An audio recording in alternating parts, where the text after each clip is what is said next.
Let's do some spring veggies, shall we? If this doesn't get you excited for spring, I don't know what will. All right, we're gonna do some fun things today with our paintbrush.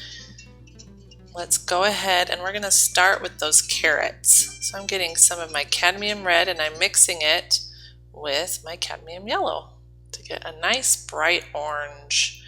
I'm gonna do with my number 6 brush.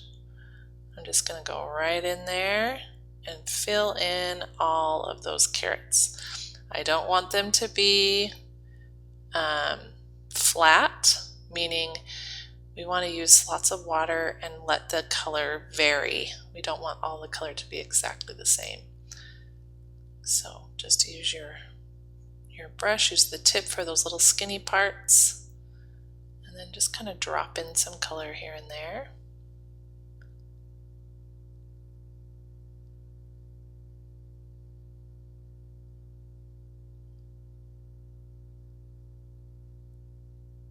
Okay, get some more water and then some more paint. We'll go in on that last one.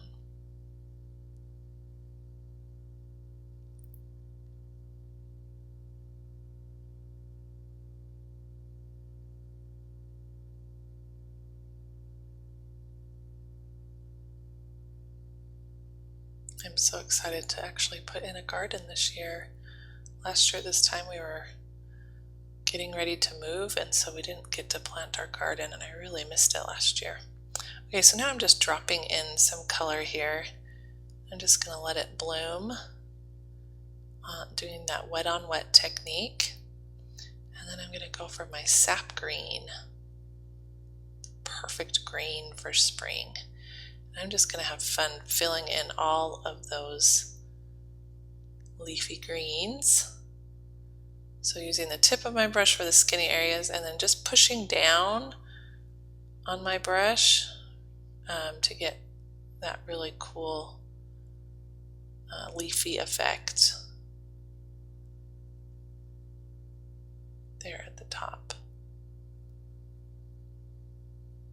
You can let your color vary.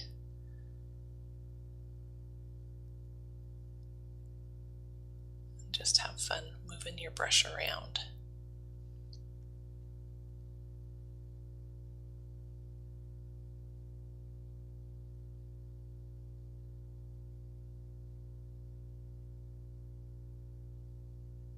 We'll add a little bit more to this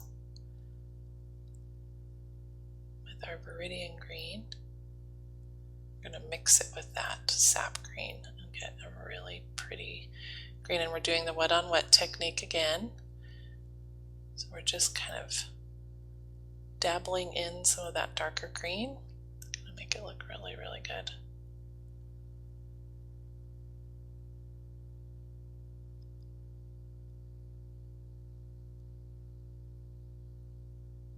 See, it just adds shadow, adds depth to those greens there on the top. Okay, let's move. Get some of more of our sap green, and I don't mind if there's a little bit of Viridian in there. That's great. We're going to go right to our asparagus spears. So when we bought this land that we moved to here in Idaho last year, around this time we were taking a walk down by the pond and we saw asparagus growing wild, and it looked just like this, just poking up out of the ground, exactly like this. And we were so excited. We had no idea that it grows in the wild. So I'm going to really be looking for it this year.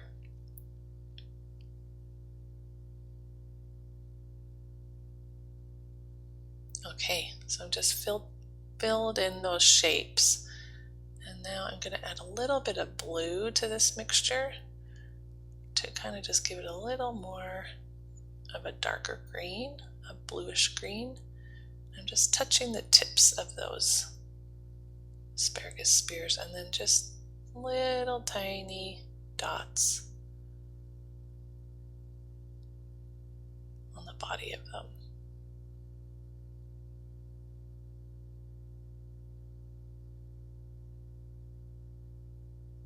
And I'm going to add a little bit of that red to make a deeper green for our radishes. So that's a little secret. If you want a nice deep green, just add a touch of red and it will give you a really beautiful deep kind of brownish green color. Okay, and we're just filling those leaves in. Again, using the tip of our brush for the skinny areas and then pushing down for those larger areas.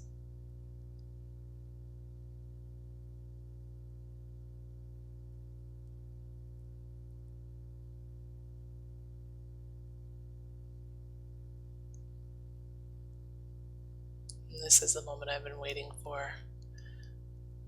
I've been so excited to paint these radishes. They're so pretty. So I'm using alizarin crimson on these. I'm going to just fill those in. That nice deep red.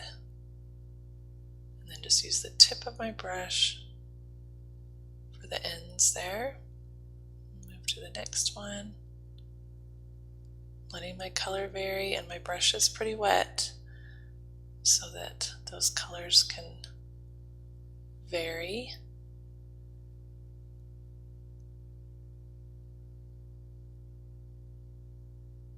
And filling that one in.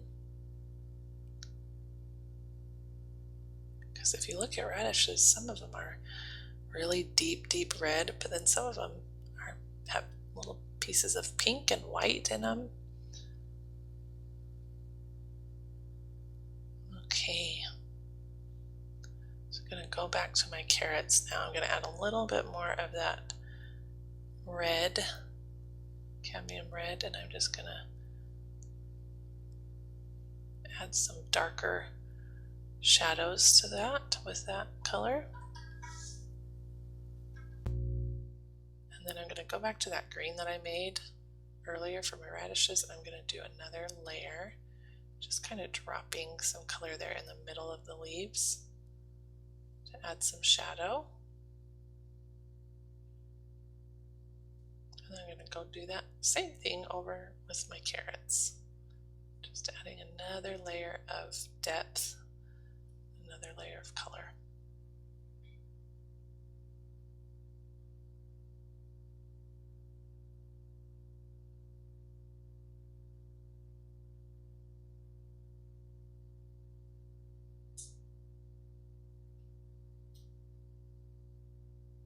Okay,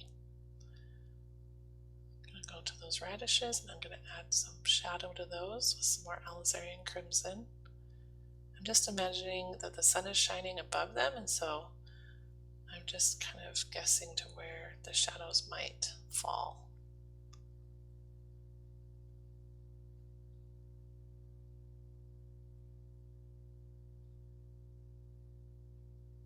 They look good enough to eat, don't they?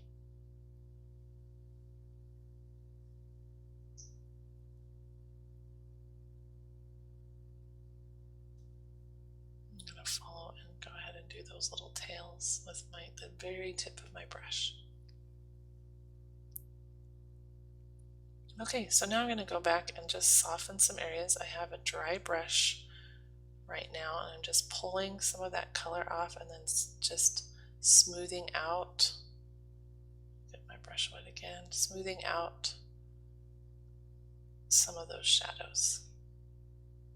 So I'm lifting that off of my brush using a thirsty brush is what it's called. It's a brush that's clean and mostly dry. It just lifts off some of that color for us. Just adding some nice highlights to the carrots. Okay, so now we get to do the background. I'm going to use my ultramarine blue. And ultramarine blue is a very, very strong blue, so you'll want mostly water with this.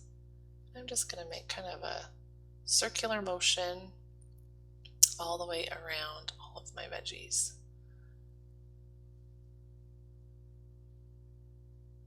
And as you can see, I let it vary a bit. Some parts are darker than others, and that's exactly how we want it to be. You can decide how close you want to get to your veggies. If If you want it to be more of a cloudy background, you could leave more white space. Do whatever you want here. Don't put any in the background if you don't want to. I love how it looks. I feel like it really makes the colors pop to have that blue background. So I'm putting it on and I'm almost finished here. Just kind of feathering the sides. And this is done if you're not going to outline it. But if you're going to outline it, go ahead and get your Sharpie, your waterproof Sharpie. Make sure that you start in the dry areas and just have fun outlining everything and adding little details if you'd like with your pen. And we are getting close to done. I hope that you enjoyed this and that you get to go and eat some yummy vegetables today. We'll see you next time. Bye.